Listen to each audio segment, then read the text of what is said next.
thinking lately about migration. I don't know. Maybe because I know people who are migrating. And the kinds of people I know who migrate are not poor people who are escaping climate change or a revolution or, threats to their lives and their country. They tend to be educated people from a Western society who prize impersonal relationships, although they can work anonymously with other people, and individuality. And they tend to be a little bit overconfident about what lies ahead for them. And those people often don't last in countries where they go. And where I live and where I'm familiar with, what I'm familiar with is Mexico. Um,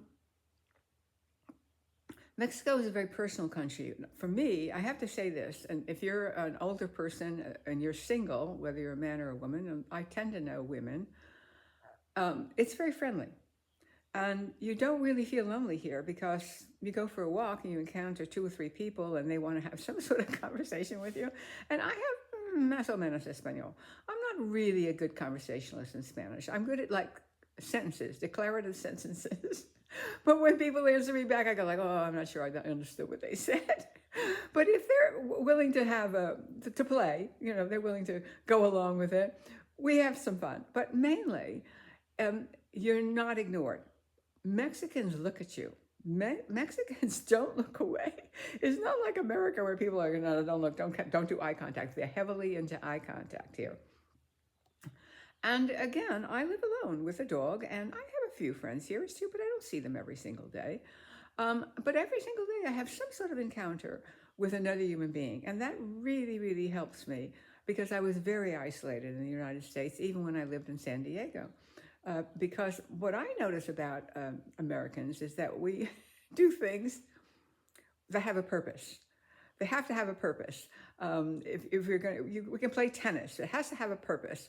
Or we're going to go raise funds. And in Mexico, you don't have to have a purpose. You don't have a purpose. You just sort of, chat and hang out. And I know that a lot of Americans particularly find that very annoying. They go, why don't they just do their job? Well, because they stop to chat. And chatting is a very healthy thing to do.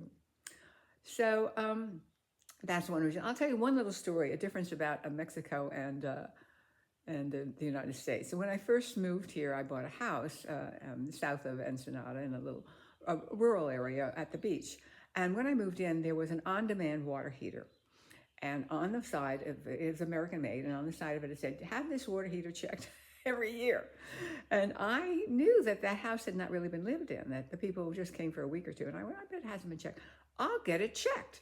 So I got called around and I found I was recommended to a guy, Amado, I always remember his name, who did everything basically, electrical, plumbing. He was like, fantastic.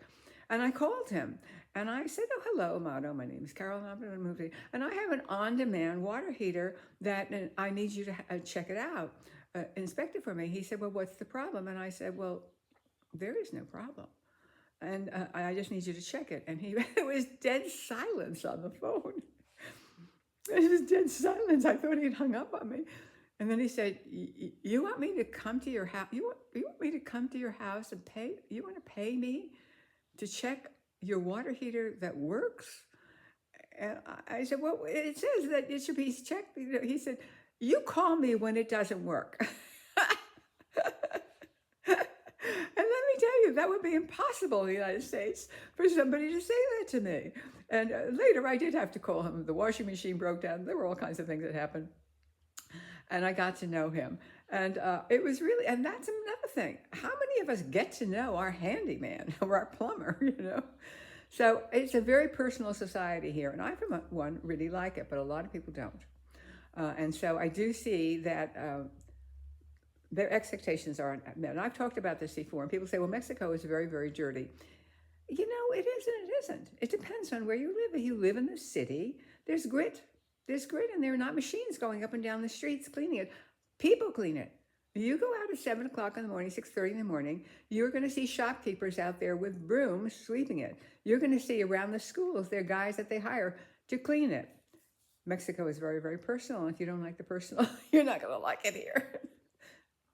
Those are my thoughts. Have a good